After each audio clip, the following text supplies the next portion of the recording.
अस्सलामुअलैकुम dear students, मैं हूं तैयब मनियर और आप देख रहे हैं बेसिक नॉलेज नंबर 1। बच्चों, हमने पिछले लेक्चर में मूवमेंट्स इन प्लान को डिस्कस किया था। हमने सिर्फ एक टाइप उसकी डिस्कस की थी जो कि थी ऑटोनोमिक मूवमेंट।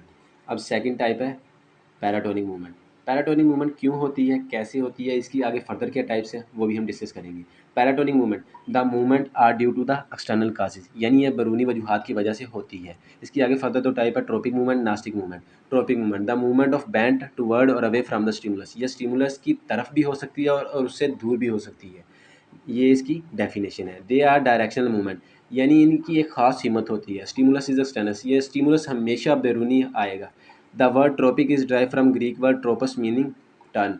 दो जो है ना बच्चों, ट्रोपिक वर्ड वो कहाँ से ड्राइव किया गया, वो ग्रीक वर्ड से ड्राइव किया गया जो है ट्रोपस, जिसका मतलब है टर्न। बच्चों, इसकी आगे फर्दर टाइप्स है 5, यानी ट्रोपिक की आगे फर्दर 5 एग्जाम है। यहाँ पर प्रिंट की वजह से थोड़ा सा मसला आया बच्चों, आपको मैं यहाँ पर अलहदा लिख कर एक्सप्लेन कर रहा हूँ। सबसे पहले है फोटोट्रोपिज्म। फोटोट्रोपिज्म क्यों है, कैसे है? Tropic movement in response to stimulus of light, यानी ये लाइट की वजह से होती है मूवमेंट। इस मूवमेंट को हम फोटोट्रोपिज्म कहते हैं। ये है सबसे पहले इसकी डेफिनेशन। उसके बाद एग्जांपल को हम डिस्कस करेंगे। The movement of sunflower toward sun is positive phototropism. सूरजमुखी का जो पौधा है बच्चों, वो रोशनी के साथ साथ अपना रुख मोड़ता है, इसको बच्चों फोटोट्रोपिज्म कहा जाएगा। अब thigmotropism, tropic movement in response to stimulus of touch, touch करने की वजह से जो मूवमेंट होगी वो थिग्मोट्रोपिज्म होगी बच्चों। Example, climbing vine when they come in contact with some solid object, growth on opposite side increase. जब जड़ी बूटी किसी सख्त चीज़ के साथ बच्चों जाके लगती है तो वो अपनी ग्रोथ दूसरी साइड पर शुरू कर जाती है, इसको बोलते हैं थिग्मोट्रोपिज्म।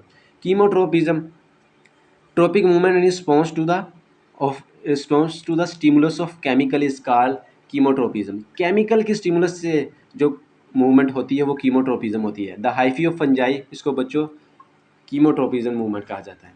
उसके बाद बच्चों hydrotropism, tropic movement in response to stimulus of water, water की स्टिमुलस से जो मूवमेंट होती है वो हाइड्रोट्रोपिज्म होती है।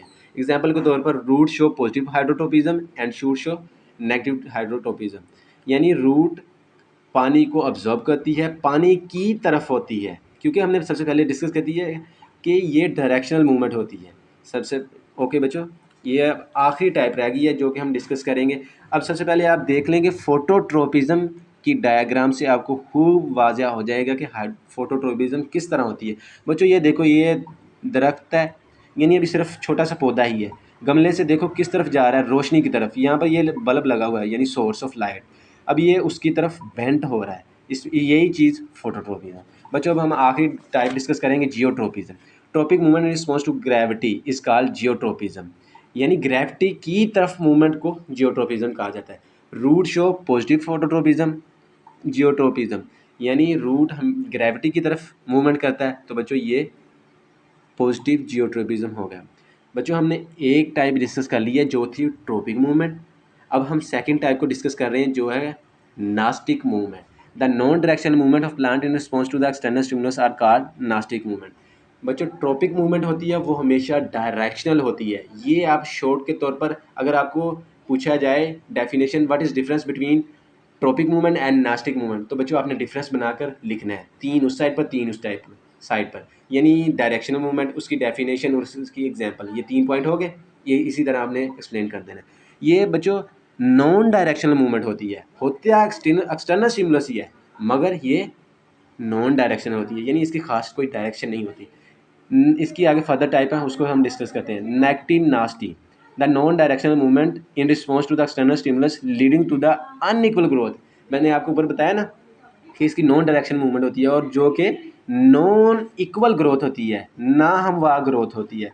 ये क्यों हो सकती है? These are due to the turgor and growth change, growth change से भी हो सकती है, टर्गर प्रेशर से भी हो सकती है। इसकी भी आगे बच्चों फर्दर 2 टाइप्स हैं।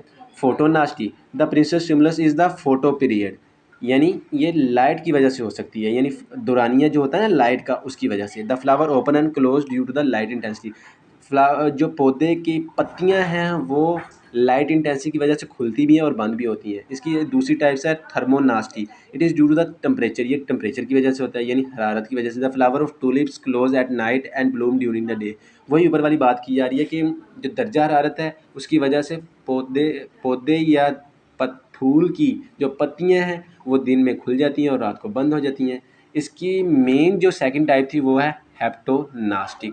दे अकर इन रिस्पॉन्स टू कंटैक्ट। ये किसी से अटैचमेंट की वजह से भी हो सकती है, और किसी के साथ जब कोई चीज़ लगती है, यानी दरख्त के साथ कोई चीज़ लगती है, वो अपनी मूवमेंट दूसरी साइड पर शुरू कर देता है।